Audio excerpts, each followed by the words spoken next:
Olá, pessoal, estamos aqui em mais um episódio do nosso Pará Pode Mais e hoje o tema, olha, vai estar bem legal, inclusive um trava-língua, já vou adiantando para vocês, então se eu me enrolar aqui na apresentação, me perdoe. Mas o tema de hoje vai ser bem interessante e eu já vou dar uma introduzida para vocês do que a gente vai falar. Mas antes, já quero reforçar contigo aquele pedido bem especial. Te inscreve no canal, ativa as notificações, assim tu vai receber sempre a informação quando a gente colocar vídeo novo.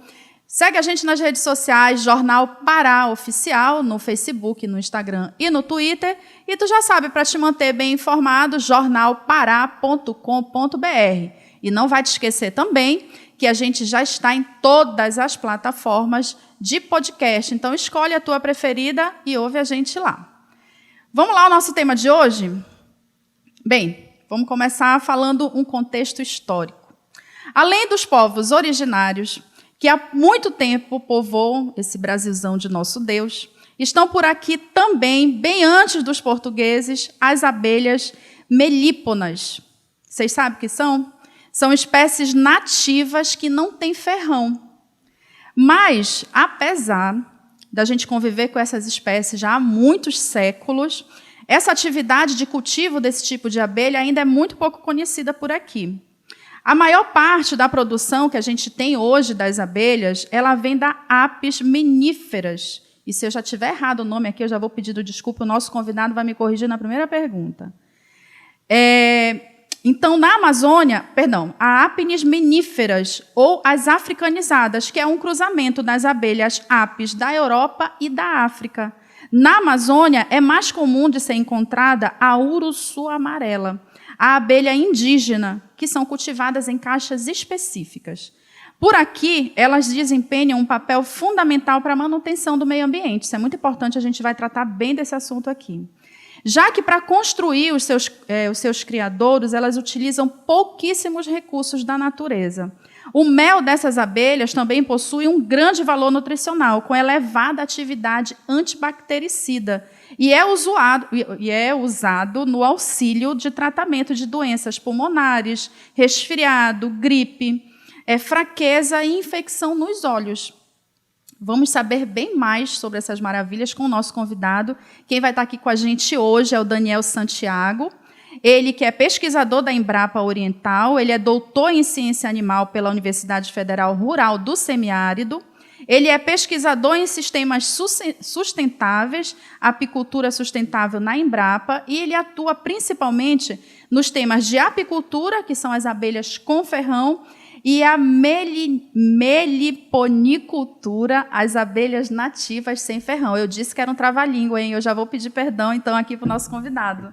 Daniel, muito obrigada pela tua presença aqui hoje com a gente. Eu que agradeço o convite, né? E saudar aí todos os ouvintes, telespectadores, seguidores, leitores do Jornal do Pará.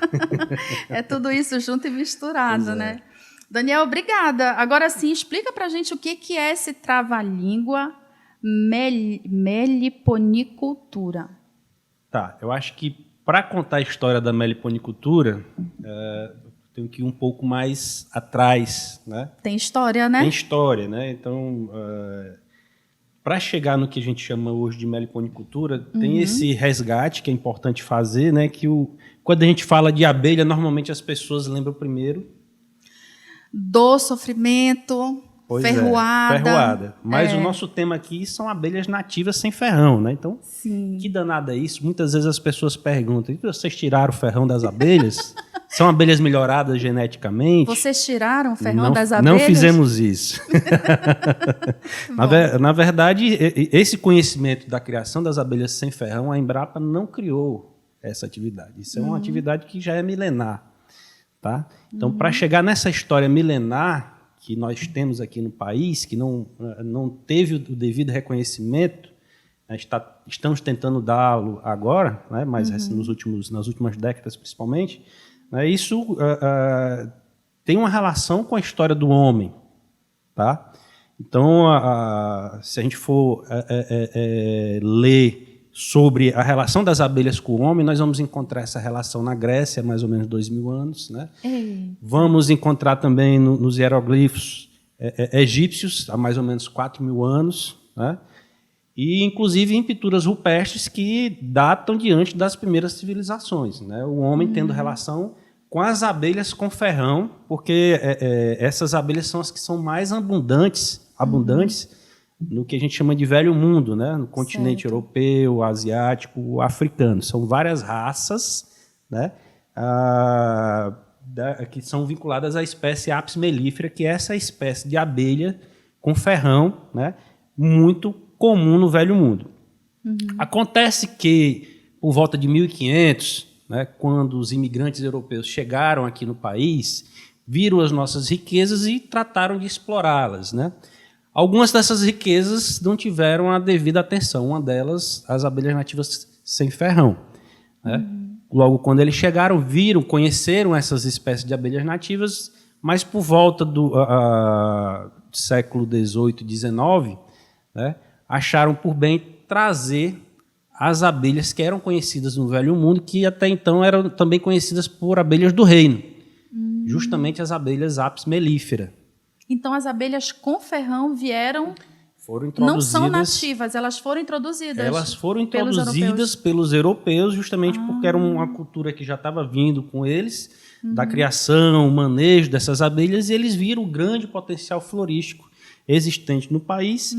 E por não existir uma única espécie de abelha nativa no país, e pela produtividade que, segundo eles, não tinham tanto conhecimento, até porque muito desse conhecimento se perdeu com os indígenas, que passaram a ser passou a ser um indivíduo difícil de encontrar, né? Que, com esse conhecimento que também terminou indo embora muitas vezes, né? E passou a colocar essa atividade da apicultura, né, como uma atividade de produção de mel, principalmente. Então, o conhecimento das abelhas nativas sem ferrão ele ficou restrito a esses povos, né? Mais regionalmente, tá? Em todo o país, né? E aqueles que se dedicavam aos estudos e às pesquisas, né? Com abelhas sem ferrão. Por volta de 1950, né? Aí surgiu a terminologia, né? Dois pesquisadores, principalmente aqui no Brasil, que foi o Estevam Kerr e o Paulo Nogueira Neto, passaram a chamar essas abelhas de abelhas indígenas sem ferrão, né? E por elas ocuparem um grupo das abelhas, de modo geral, chamado Meliponidae, uma tribo de abelhas, então vamos chamar essa atividade de meliponicultura, né? O que é a meliponicultura? É a atividade que trata da exploração, no bom sentido, econômica, né? Ou seja, a criação para geração de renda, de alguma forma. Tem também as criações que são por lazer, né? Mas que também podem gerar renda de alguma forma, né? Então, assim, a nível mundial, que nós temos de abelhas, a mais conhecida realmente é a abelha Apis mellifera, né? Que são as africanizadas. No caso, no Brasil, são as africanizadas, né? No continente africano, você tem talvez uma ou duas raças que sejam mais adaptadas naquela região. Na Europa, nós temos as conhecidas abelha italiana e a abelha alemã, que são bem conhecidas porque lá é um clima temperado. Já nas nossas condições, primeiro trouxeram, né, introduziram as abelhas italianas e alemãs, né, e por conta de alguns problemas, por serem abelhas de raças adaptadas ao clima temperado, né, o nosso clima tropical, elas começaram a apresentar algumas situações, né, que os pesquisadores da época acharam por bem trazer uma raça de abelha africana para cruzar com as europeias aqui existentes. E aí, da década de 1950 para cá, nós temos uma mistura dessas raças africana e europeias que gerou esse híbrido que a gente chama de abelha africanizada, que são as abelhas que têm ferrão, que colocam hoje o país, se eu não me engano, como o 11º maior produtor mundial de mel, onde 80% a 90% da produção oficial de mel do Brasil é exportado. Então, o mel é uma commodity, né? E o mel do Brasil ele é muito demandado, mas até então aí eu estou falando do produto das abelhas com ferrão. Certo. Né? E aí vamos puxar agora a meliponicultura, contextualizar a meliponicultura.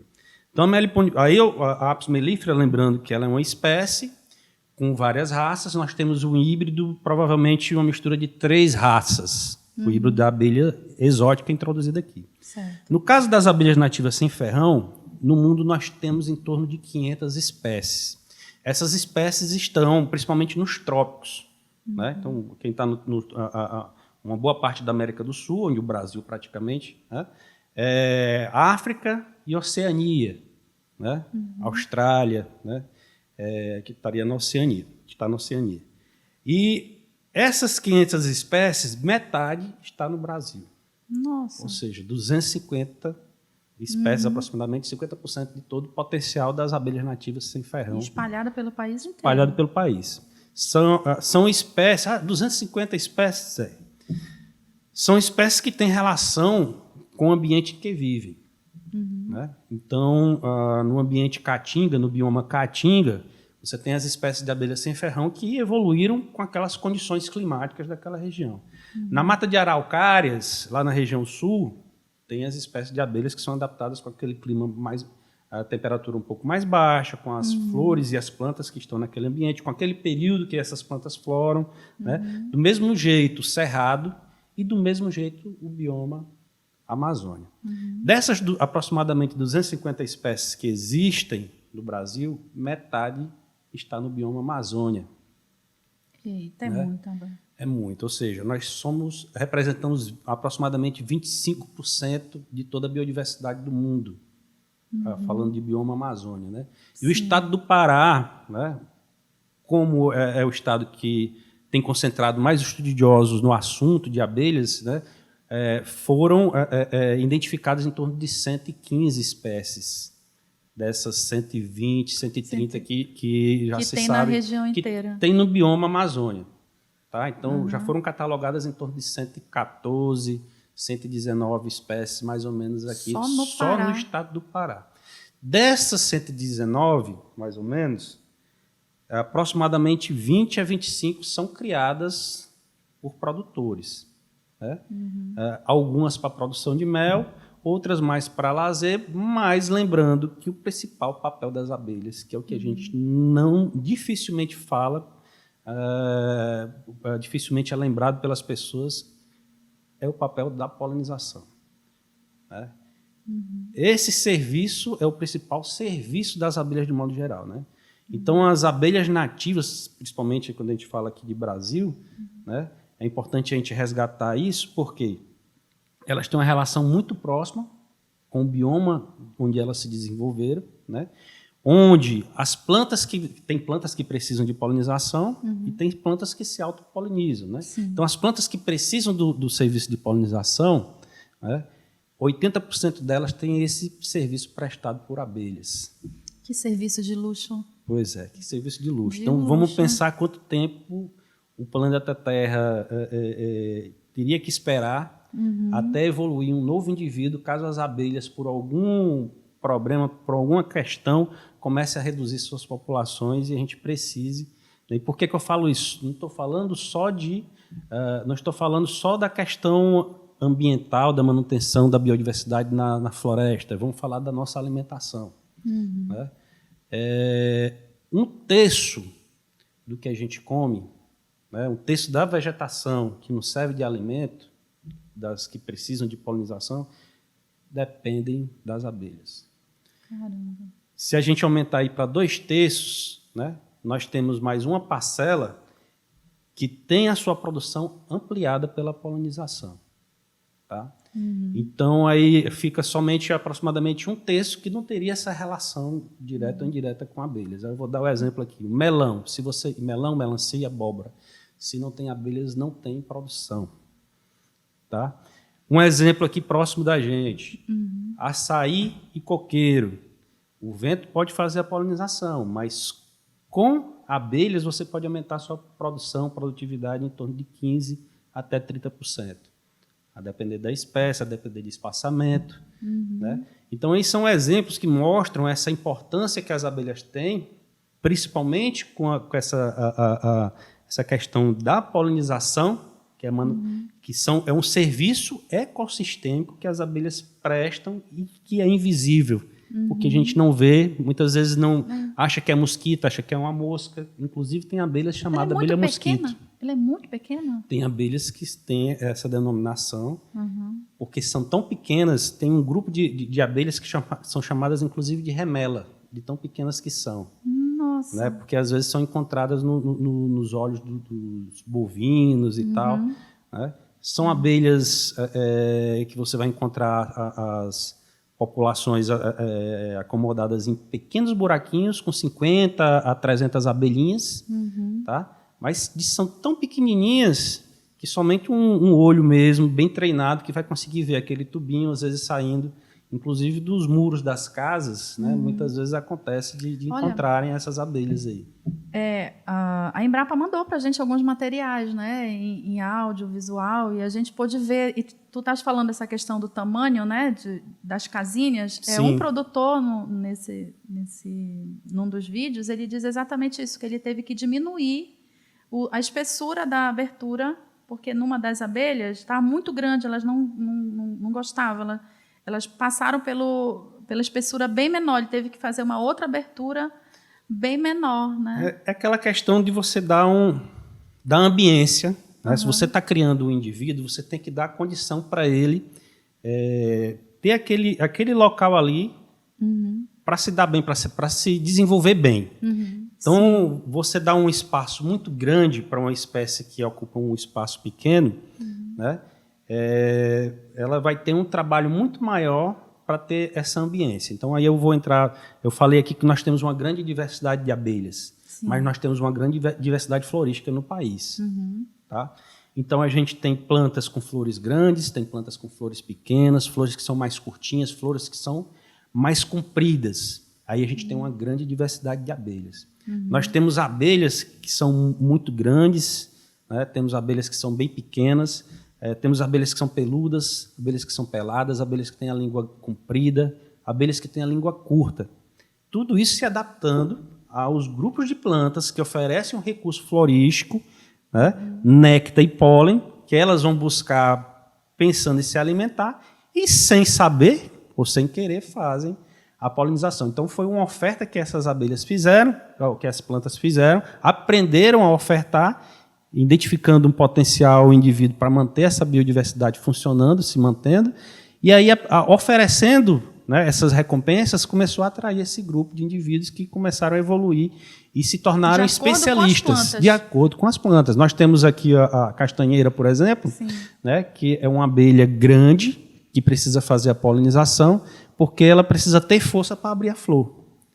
Com uma abelha pequena, não vai ter. Outras abelhas se especializaram em furar a base da flor. Essas aí já são mais oportunistas, né? Não vão lá entrar na flor e tudo mais. E, além disso, aí a gente tem abelhas que são enxames de abelhas que são muito populosos e enxames de abelhas que são menos populosos. Tá? E isso condiciona o ambiente, porque elas precisam... Você tem várias castas ali dentro. Você tem a rainha, que ali ela está responsável pela coesão do grupo. Então, ela está fazendo a postura ali, mas ela tem um odor, um cheiro, que a gente chama de feromônio, que mantém o equilíbrio da colônia. O pessoal chega lá, sente o cheiro dela, o negócio está em ordem aqui, vamos continuar o trabalho. Aí vai pegar pólen, vai pegar néctar, volta para dentro da colmeia, as operárias voltam para dentro da colmeia, tem um grupo de outras operárias tomando de conta daquela família, né? E tem o zangão, que são os machos das abelhas, os zangões, que vão só estar naquele ambiente no momento que está se necessitando deles, somente para isso. Tem relatos de que em algumas espécies eles batem as asas para ajudar no arrefecimento da colmeia, né? Então, assim, o que é essa ambiência? Então, você precisa ter uma população e um ambiente que as abelhas consigam manter uma termorregulação, a temperatura e a umidade em equilíbrio, porque senão a cria da rainha não se desenvolve. Ou seja, a família ela cessa a sua continuidade. Então, se for um ambiente muito grande, elas vão precisar isolar todo aquele ambiente para conseguir manter aquela termorregulação ali, daquela cria, e aí a família ter continuidade. Então, essa observação aí do produtor, né, ele diminuiu o trabalho das abelhas. Fazendo isso, ele deu oportunidade para as abelhas que estariam trabalhando, diminuindo esse alvado, essa entrada, poderem estar indo para o campo, coletar néctar e coletar pólen para trazer para dentro da colônia. Então, o criador não é aquele camarada que eu tenho tantas caixas, tantos troncos com abelhas. Ele tem que conhecer as particularidades de cada espécie e dar as condições adequadas para que cada uma delas se desenvolva. É a gente que tem que se adaptar a elas, né? E não o contrário, não é isso? Elas terminam tendo que se adaptar a gente, algumas terminam até desaparecendo, né? Terminam até diminuindo muito, dificultando nós encontrarmos, porque a gente termina a ação do homem construir, digamos, um império dizendo que é a civilização que está chegando, é o avanço tecnológico, e esquece de toda essa relação ambiental, né? Essa base que a gente necessita ter, uma vez que você reduzindo as populações de plantas, algum indivíduo vai começar a diminuir também. A cadeia, né? É uma cadeia. Né? Foi bom você colocar esse assunto aí, da cadeia alimentar, sim, porque se as abelhas fazem a polinização e elas começam a diminuir de um local, ou seja, por ação do homem procurando os ninhos, ou seja, porque está diminuindo o pasto, né, o pasto apícola, que nós chamamos, que é o pasto das abelhas, né? Então, algum animal que depende da polinização daquela planta, porque tem um fruto que para ele é muito gostoso e tudo mais, ele passa a sair daquele roteiro ali. Aí, se tem um animal carnívoro que vivia ali, diz, está começando a diminuir os herbívoros que me serviam de alimento. Ele também começa a migrar para outras regiões. E aí a gente começa a ter... Aí pela ponta chega na gente também, né? Pela ponta chega na gente. O momento chega na gente. Aí tu falaste uma coisa que me chamou a atenção, que se pode produzir ela e por lazer também. Como é que seria tem muito, nós temos... Sei que não é esse o foco, mas é pura curiosidade. Tem gente que cria as abelhas por pura curiosidade também. É mesmo? Então, temos também os meliponicultores que muitas vezes são colecionadores. Ah, sim. Né? Que eu quero ter uma espécie, alguns deles, né? Hoje em dia a gente não sabe onde é que eles estão, mas sabem que existem, né? Eu quero ter uma abelha de Minas Gerais, uma abelha do Ceará, uma abelha do Pará, dando um exemplo aqui sem denominar as espécies. Claro. Né? E isso pode ser um problema, tá? Porque essas espécies, como elas evoluíram em ambientes diferentes, então a gente não tem conhecimento. Nós temos 250 espécies no país, então nós não temos conhecimento em profundidade para saber o grau de parentesco entre essas espécies. E se de repente, que aí poderiam se cruzar e gerar um indivíduo que a gente não sabe o que seria, né? E isso já aconteceu no Brasil, né?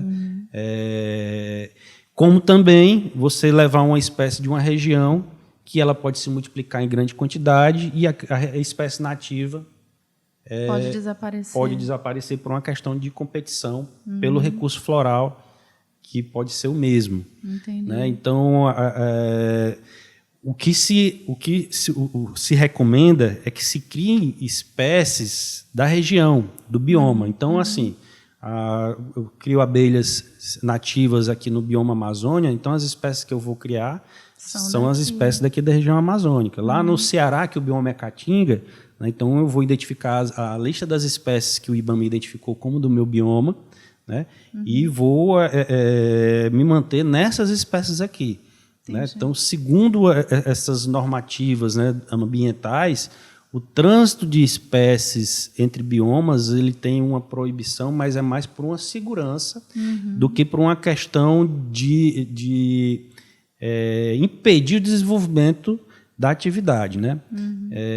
Há casos, inclusive, de alguns criadores que começaram a ter seus enxames, né, as suas populações de abelhas sendo reduzidas, né, possivelmente por doença, mas que não sabem a causa, né?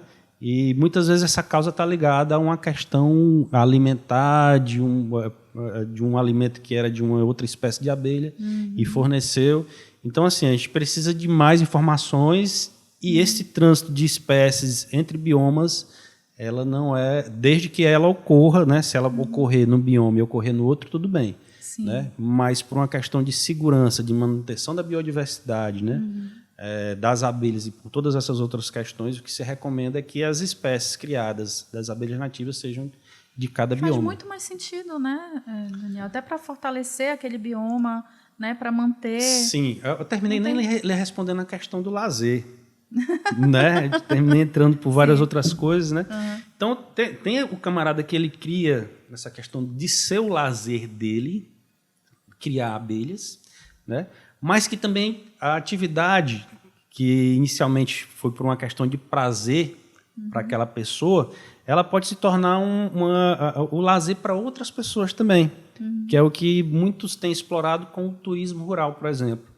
Né? Mas produz mel do mesmo jeito. Produz mel do mesmo jeito, né? Mas que aí você pode atrelar visitas durante períodos, né? Eu vou dar o exemplo do Rio Grande do Norte, onde o Sebrae atuou diretamente, né, para aproveitar o público que ia para um município de Mossoró, que aumentava exponencialmente durante as festas de Santa Luzia, e que esse povo não tinha o que fazer se não esperar o momento lá da Santa passar, ir para as missas e tudo mais. O que é que esse pessoal poderia fazer em outros momentos? Visitar comunidades rurais, né, entre elas os criadores de apicultura e meliponicultura, conhecer como é que esses produtores produziam mel, conhecer as mulheres que faziam sabonete de própolis, de mel, né, e isso daí criar um novo nicho. Né? Existe um outro nicho, e que aí já é um público mais refinado, ou um público que tem, às vezes, mais informações, que adquire esses enxames para ter esses enxames nos quintais. E o que nós temos de novo também aqui no Brasil é a criação de abelhas sem ferrão em apartamentos. Né? Então, criação de abelhas sem ferrão nos apartamentos, mas tem uma altura. Né?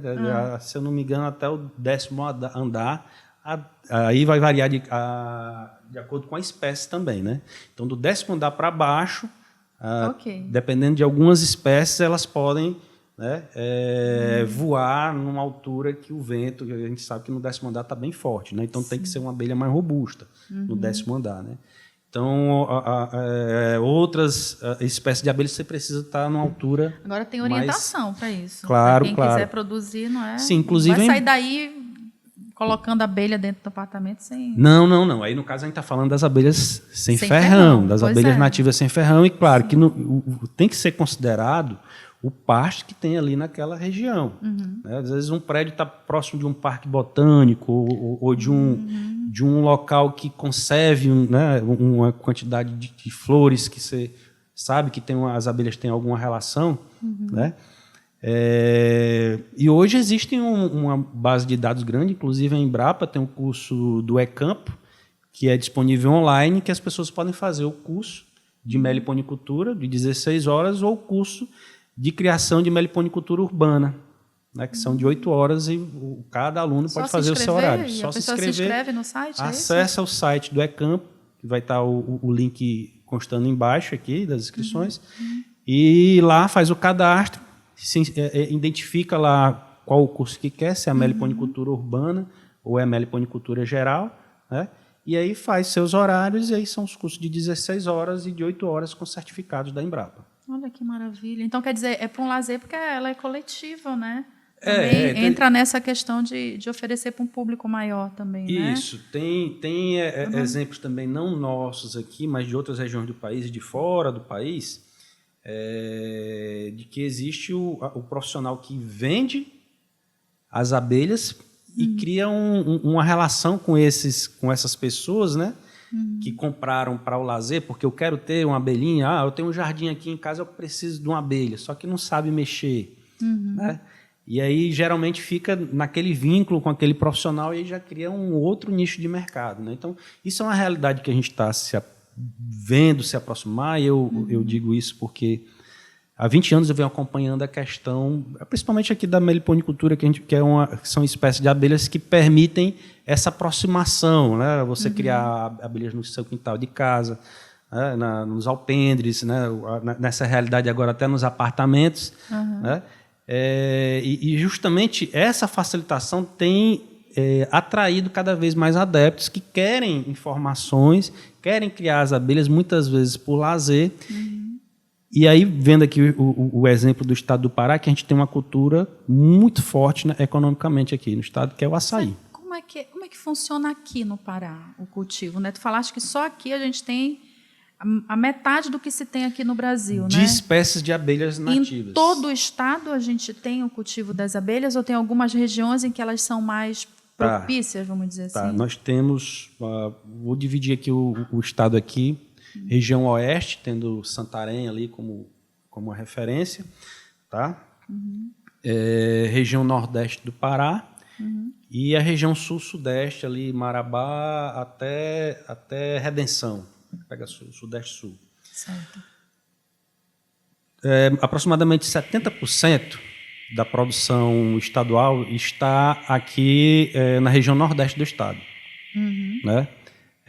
Pega uma parte aqui da região metropolitana, mas principalmente toda a região do Salgado, e aí também município de Capitão Poço, por conta principalmente da citricultura, que eu esqueci de citar o exemplo da citricultura, que é uma cultura que aumenta em 30% a produção de frutos, né, no caso limão, laranjas, com o serviço de polinização das abelhas. Então, uma atividade importante. E Capitão Poço é um município muito representativo, né, na produção de mel. A região sudeste representa mais ou menos 20%, né? E o restante, nós temos a região oeste e tal, mas isso daí em se tratando do mercado de mel de abelhas com ferrão. Tá? Tá. Beleza, mas aí eu vou chegar, né? Aí nós temos aí um mercado nacional, onde a região norte representa mais ou menos 3 a 5% do mercado nacional de mel, onde o estado do Pará é mais ou menos a metade desse percentual da região norte. Tá? Mas aí a questão da meliponicultura. A meliponicultura está distribuída mais ou menos parecido, sendo que na região oeste de Santarém a gente tem os grupos também muito organizados, né, com trabalhos, né, principalmente de instituições ONGs, organizações não governamentais, atuando junto com os produtores. Né.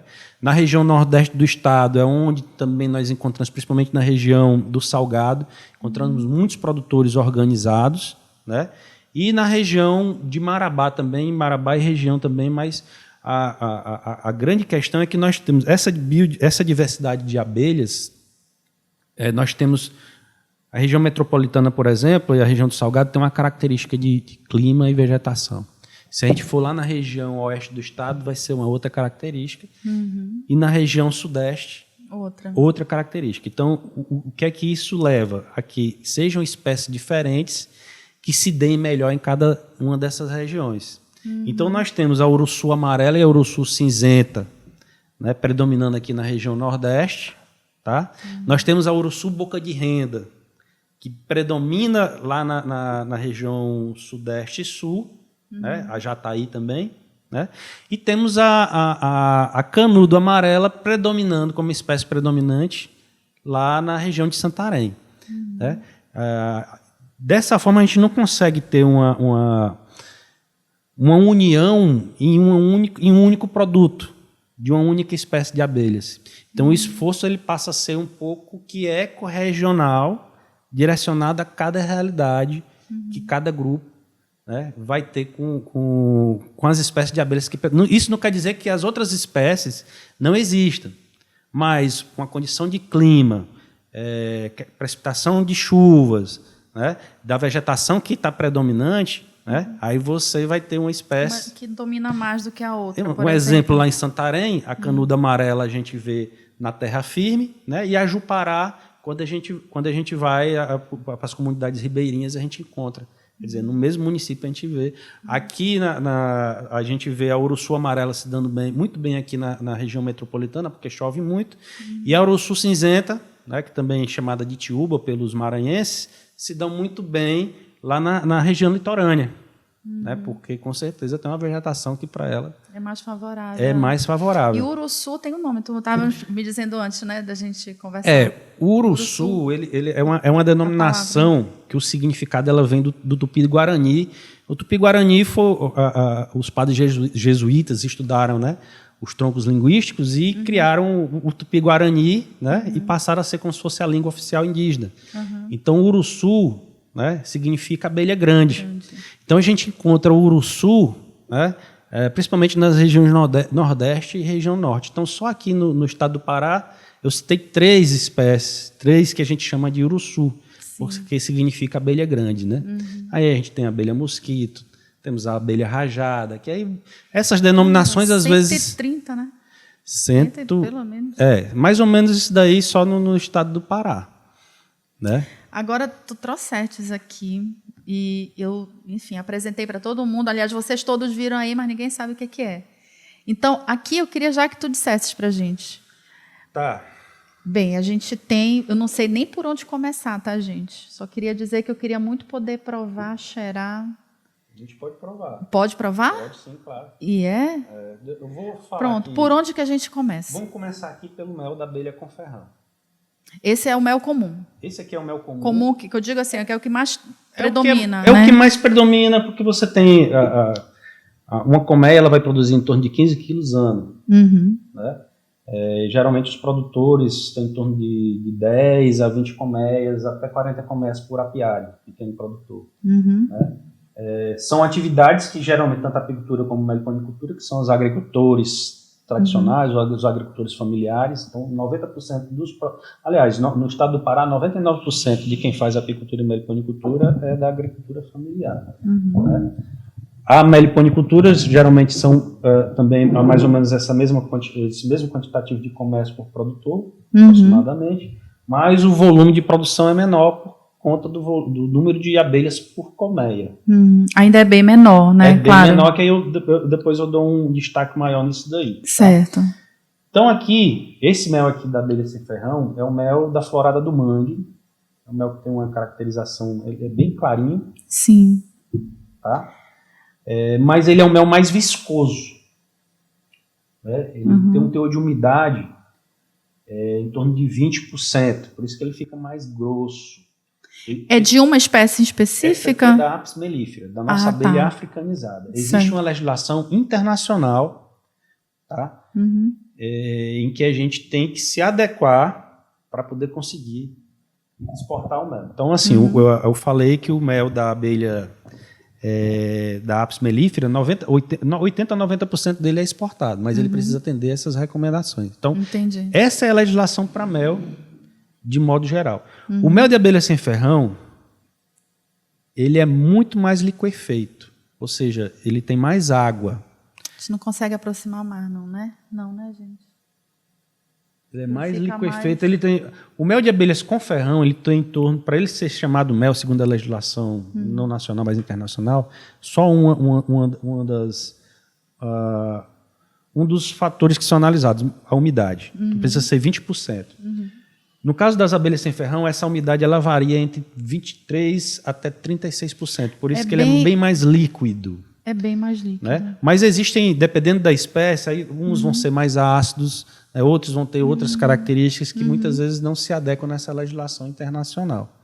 Tá?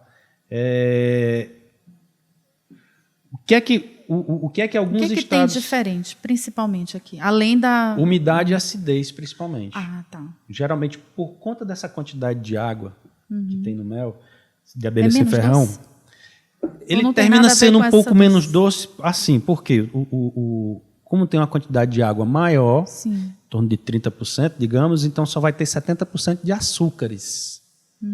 Né? O mel de abelhas com ferrão tem 80% de açúcares e aproximadamente 20% de água.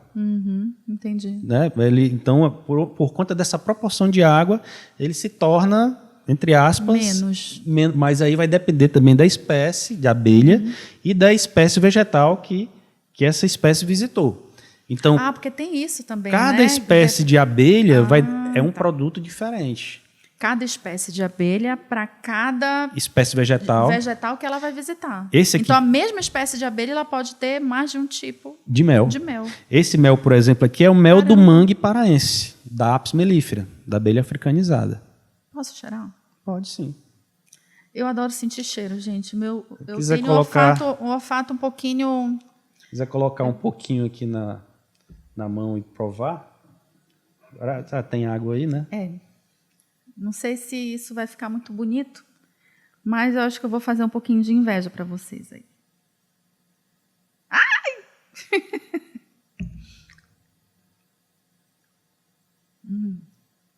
Ai! É uma delícia. É uma delícia. Desculpa, gente. E tem um cheiro maravilhoso. É irreconhecível. Aliás, não tem assim como não lembrar de casa de vó. Eu lembro muito de mel assim de casa de vó. É mel de abelha e mel de cana, que são, enfim. Agora sim, o mel da cana de açúcar, ele como eu falei, o mel é um composto de açúcares, tá? E o mel da cana é só um açúcar que a gente chama de sacarose, que é o nosso açúcar de mesa, tá? E esse açúcar é um açúcar composto. O mel, os açúcares que ele tem são açúcares simples, que são mais fácil assimilados pelo organismo. Aqui. Sim. Né? O açúcar de mesa, quando a gente consome, se você consumir uma colher de açúcar, o seu corpo primeiro vai gastar energia tentando quebrar esse açúcar, né, em duas moléculas simples de açúcar, de glicose, né, para depois assimilar. O que não conseguir assimilar vai ser armazenado de alguma forma ali no seu corpo. Tá? Já o mel, não. Agora eu entendi tudo. Entendeu? Agora eu entendi tudo. Por que o mel é recomendado para os atletas, principalmente para esses que caminham pela manhã, tomar uma colher de mel, porque vai logo virar energia. Né? Então, o mel, ele é um alimento energético. Tá?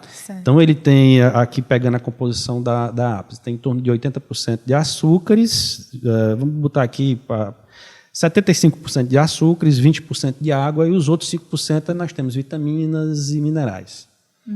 Tá? Então, essencialmente, o mel é um alimento energético, né, que, historicamente, ele vem sendo utilizado, inclusive, como um veículo para alguns medicamentos que o sabor não era ou não é ainda tão agradável. Né? Tanto é que a gente tem, às vezes, chega nos grandes mercados, tem aquele produto chamado de lambedor. Né? Hoje em dia estão falsificando com açúcar, né? Estão fazendo um melado com açúcar, estão substituindo pelo mel.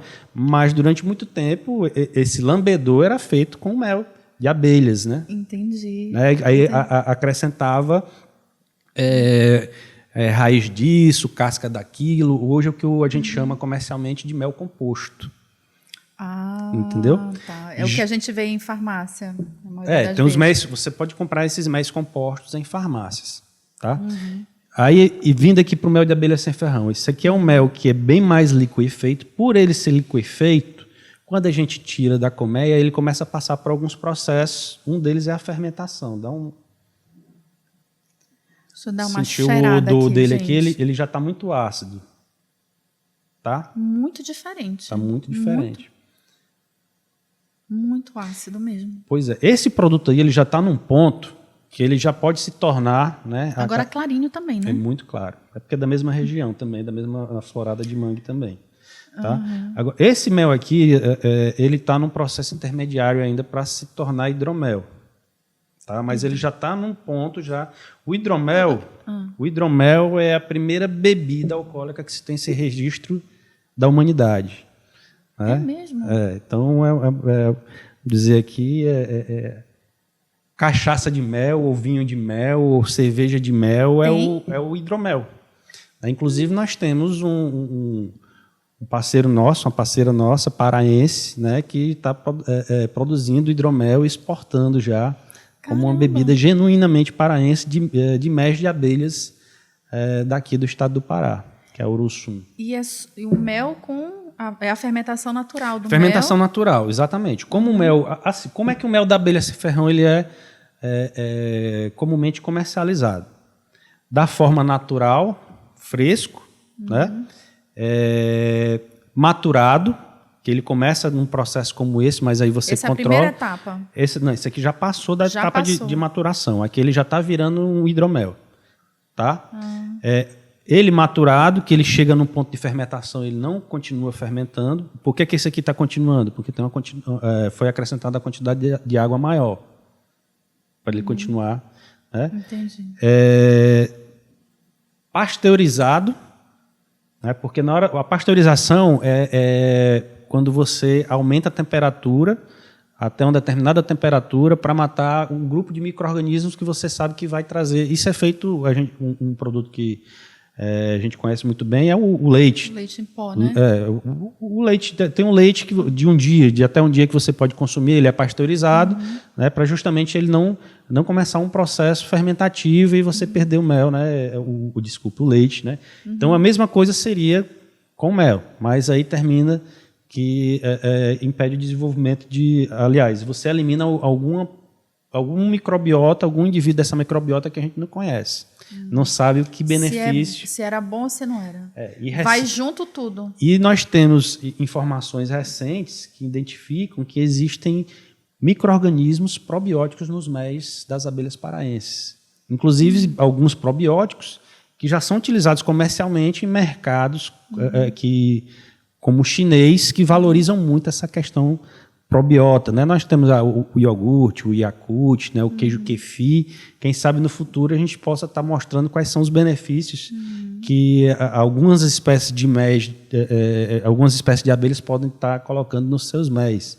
Então, quando a gente faz uma pasteurização, por exemplo, pode ter algum micro-organismo que a gente não conhece ainda que possa estar sendo eliminado nesse processo. Ainda é perigoso, então, esse processo, porque, né? assim, sem saber exatamente. Tem faixas de temperatura e tempo, a pasteurização.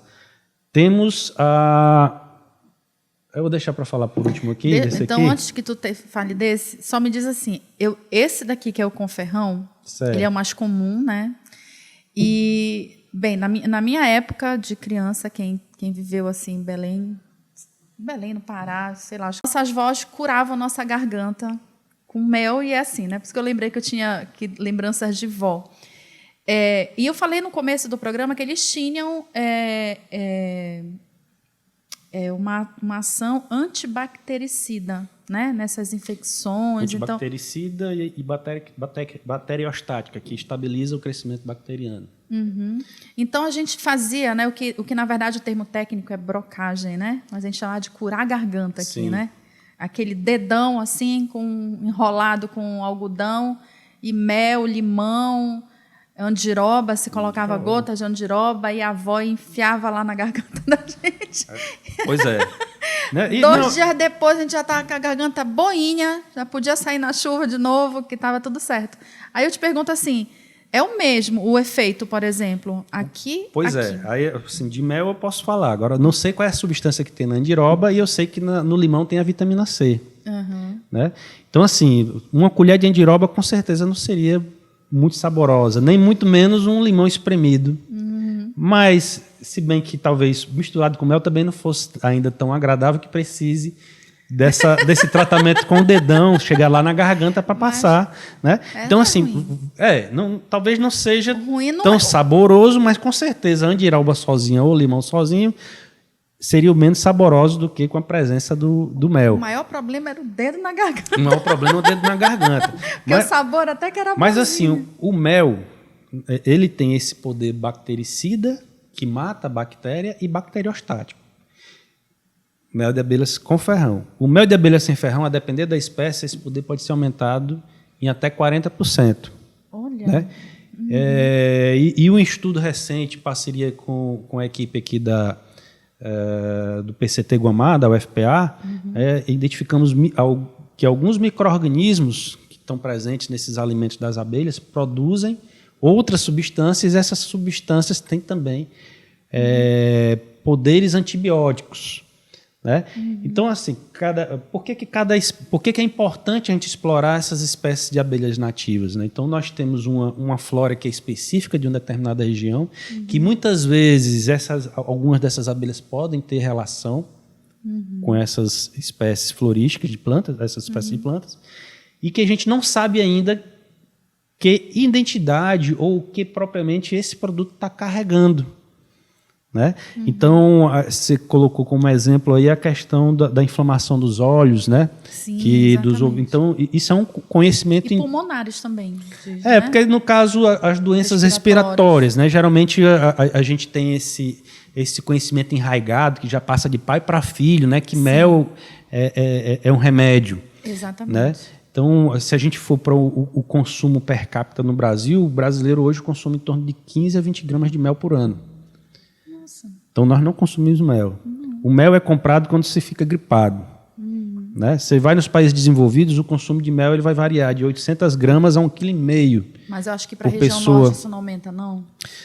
Não. Essa é uma... Porque aqui a gente tem essa cultura a mais, não tem, não? É só Não, segundo os dados, aí eu tenho um dado nacional. Né?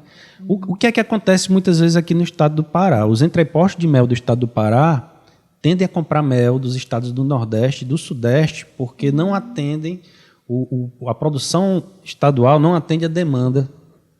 Pois é. Né? Sim. Aí por isso que a gente termina vendo... consumindo de fora. Acaba consumindo de fora, né, que termina sendo um preço bem mais alto, né, porque esse produto já vem com o selo de inspeção federal, né, vem com a garantia, e geralmente aí isso daí agrega custos, né? Que é o que a gente está tentando evoluir para garantir que o nosso produto também chegue a outros mercados, porque o que é que acontece aqui no Estado? Tanto com relação à APS, a nossa produção estadual muitas vezes sai de forma clandestina para ser vendida e contabilizar números em outros estados.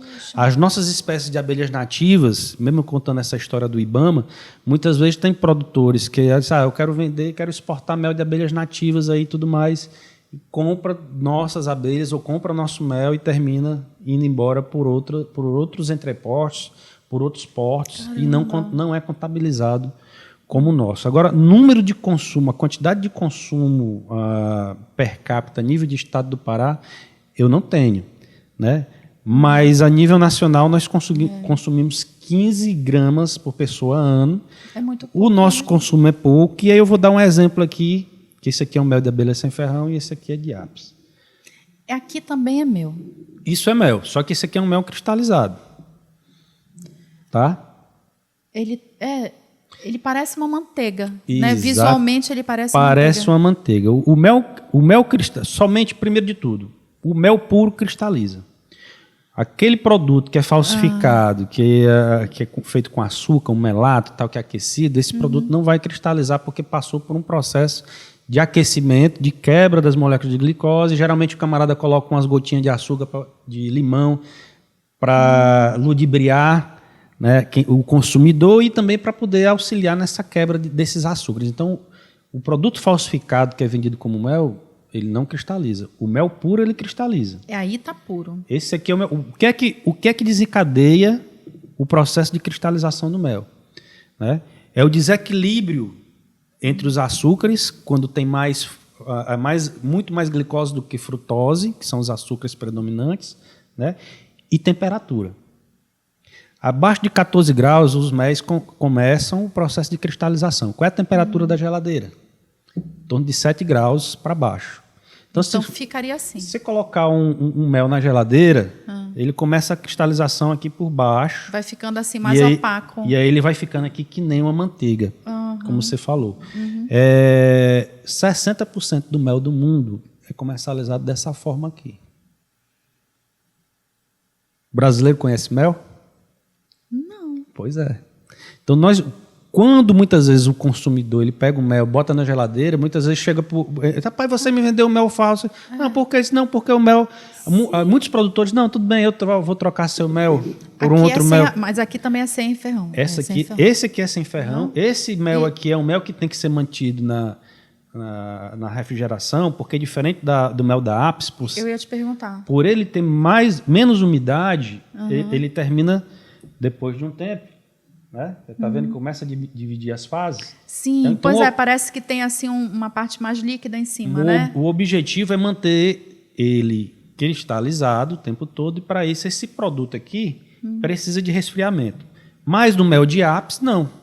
O mel de abelhas com ferrão, depois que você inicia o processo de cristalização, né, então você consegue mantê-lo. Tanto é que o pessoal, os produtores, né, principalmente o pessoal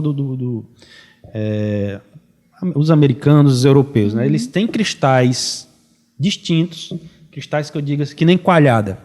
Você pode pegar um restinho de uma coalhada para fazer uma outra coalhada, Sim. que a gente chama de semente. Né? Então, se você tem um cristal mais fininho, como esse aqui, que parece uma manteiga, e tem outros cristais que são mais grosseiros, aí vai depender do mercado para onde você vai direcionar seu produto. Então, você coloca um cristal lá no homogeneizador do mel, homogeneiza, né? Mistura, né?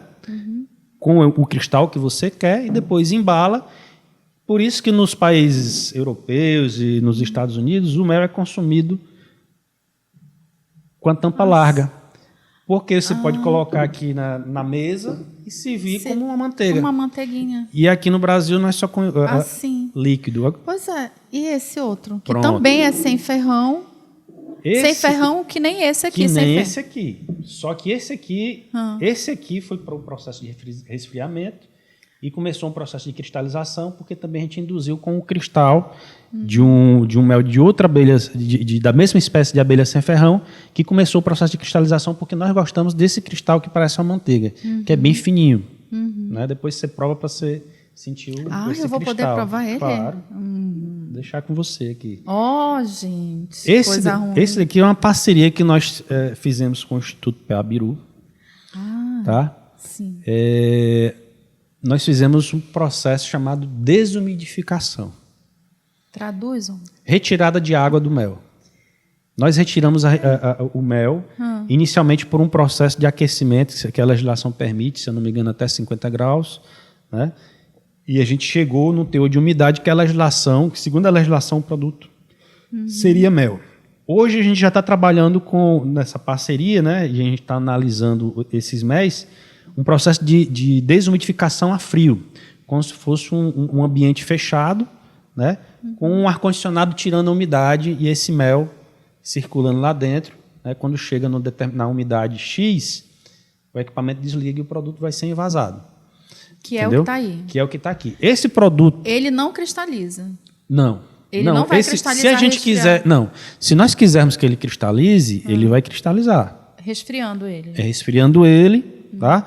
Ou numa sala com ar-condicionado, isso normalmente, ficar muito tempo, isso vai acontecer. E começa por baixo. Tá? Mas nas condições ambientais do Brasil, do Norte e Nordeste, por exemplo, ele não iria cristalizar, né? Nas condições ambientes. Né? Então, aqui, esse mel aqui, por que ele foi desumidificado? Para atender essa exigência internacional e a legislação nacional que nós temos.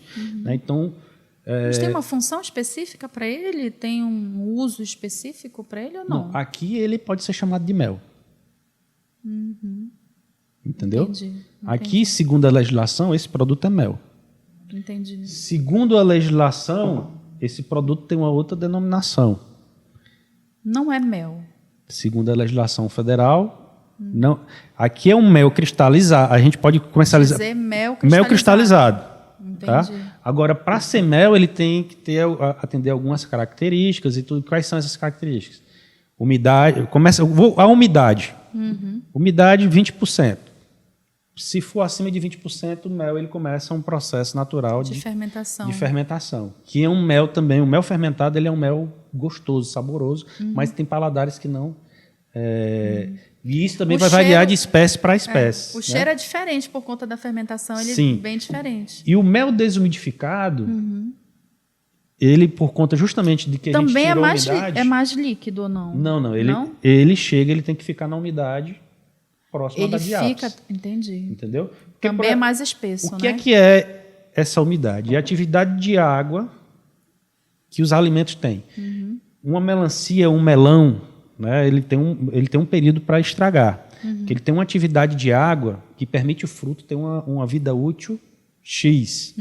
Né? A partir desse período aqui, o mel... Aliás, o fruto começa a estragar por conta dessa atividade de água. O fruto começa a entrar num processo lá natural de senescência, se estragando, né? Sim. No mel, é parecido, é semelhante, porque é um alimento. Então, o mel, esse ponto de corte é 20%. Passou de 20%, ele começa o processo natural de fermentação. Tanto é que se a gente quiser fazer hidromel de mel de abelhas com ferrão, a gente tem que acrescentar água. Entendeu? Para ele começar esse processo fermentativo. Entendi, porque assim não vai, né? Assim Precisa não vai. da água, né? Já no mel da abelha sem ferrão, esse processo é natural. Então, ele precisa ser controlado ou então direcionado para um produto específico, que aqui, no caso, mel cristalizado, que aí nós não temos um consumo. Nós vamos encontrar esse consumo do mel cristalizado na região sul, sudeste, principalmente os descendentes europeus. É mais diferente, realmente. Eu não conhecia, por exemplo. E aqui, esse produto que a gente conseguiu o selo de dispersão, por quê? Atualmente, nós temos um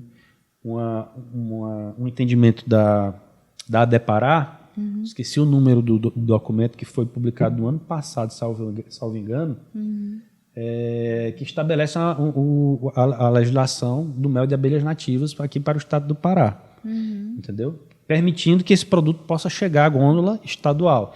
Mas para você ir além do estado, você precisa do selo de inspeção federal. Para chegar ao selo de inspeção federal, esse produto precisa atender à legislação, né, que se adequou, que é igual à legislação internacional. Então, para isso, a gente precisou retirar a umidade por esse processo inicialmente que foi de aquecimento, e hoje em dia a gente faz feito essa retirada de umidade a frio. Então, com isso foi conseguido, inclusive, exportar mel para os Estados Unidos.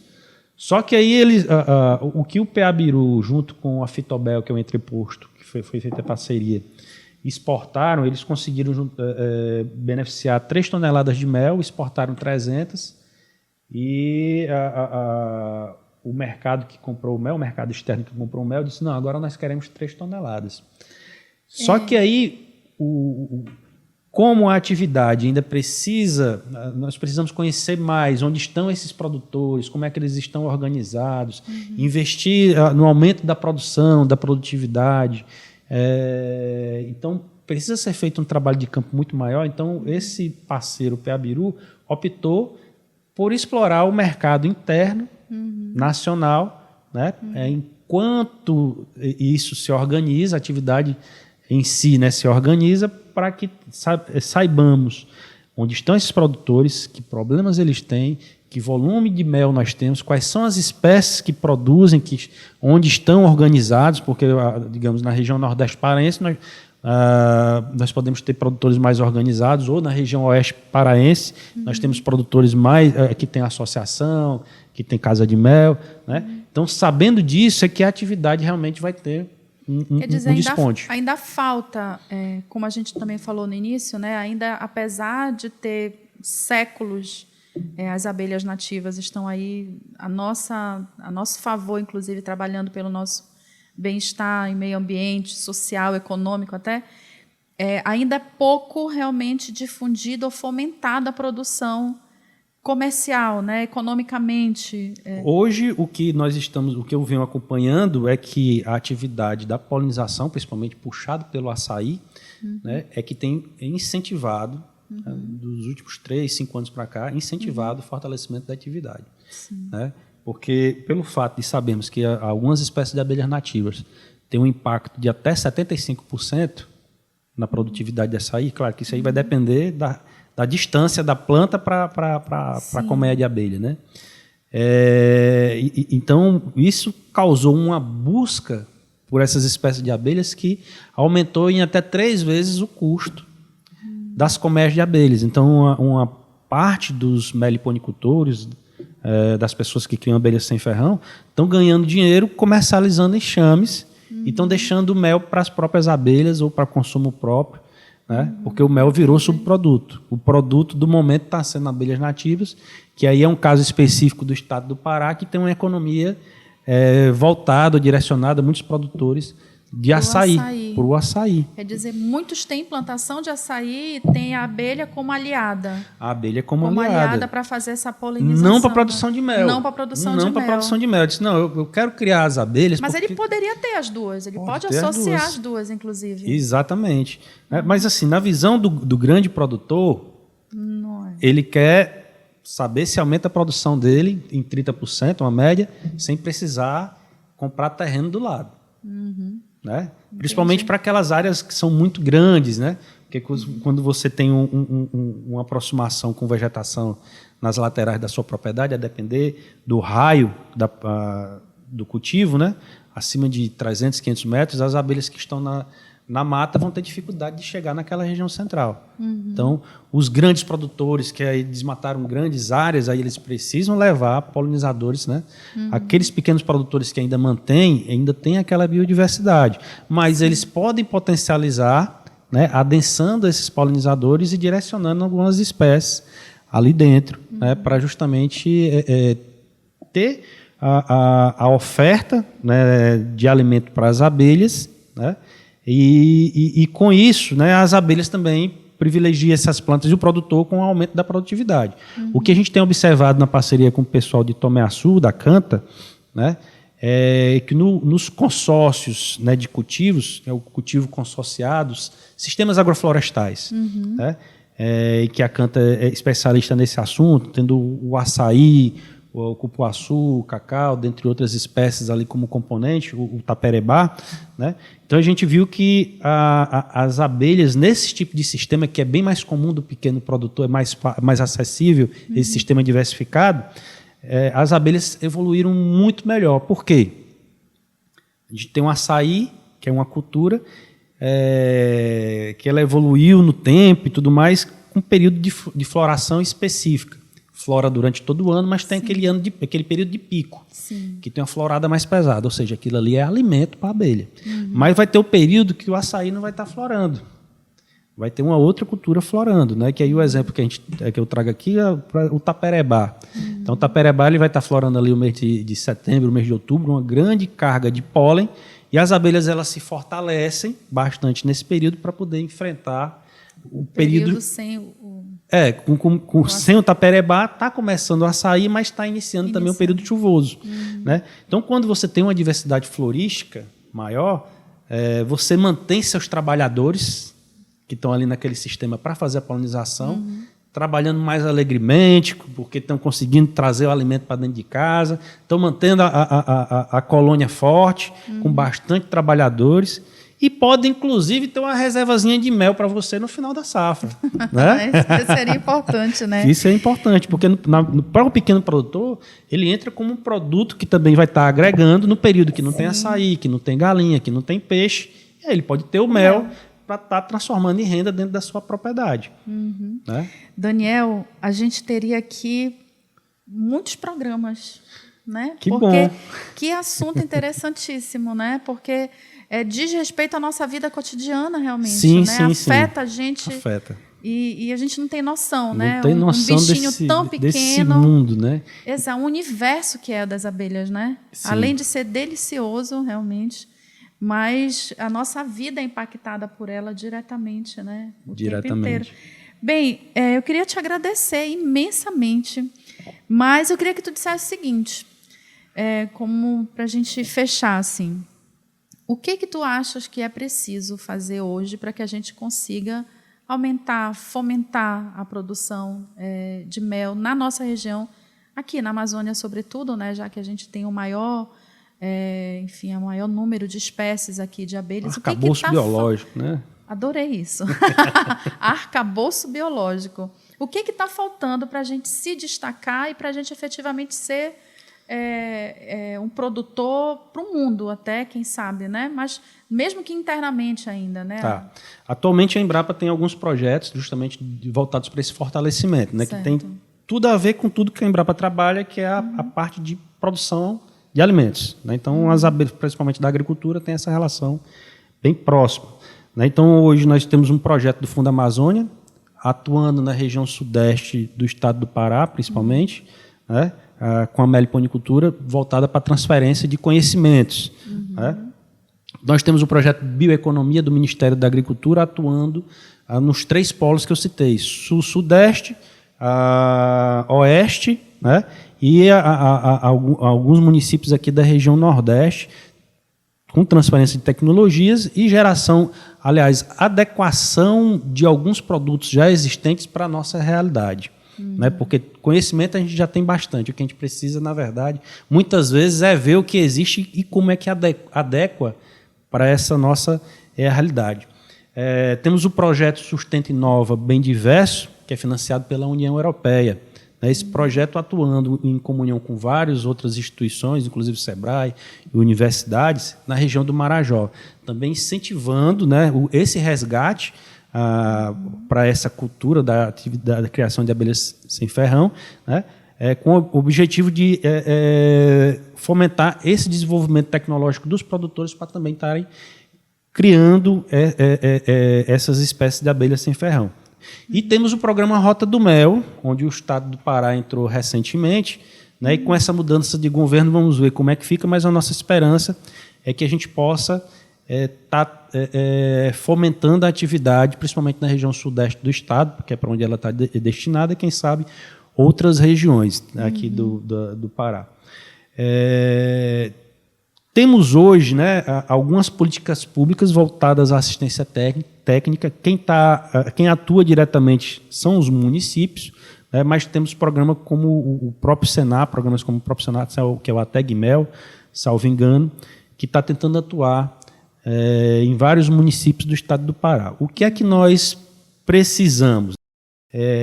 Assistência técnica de qualidade, continuidade no investimento em pesquisas, principalmente na geração de produtos e dar identidade aos produtos que nós já temos, principalmente aos produtos que nós temos volume de produção, porque o mercado ele quer uma constância e quantidade para que a gente comece a conquistar.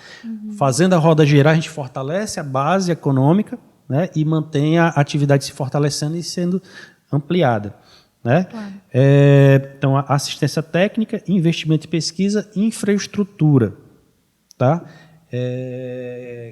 Nós as unidades de beneficiamento de mel. Né? Então, nós temos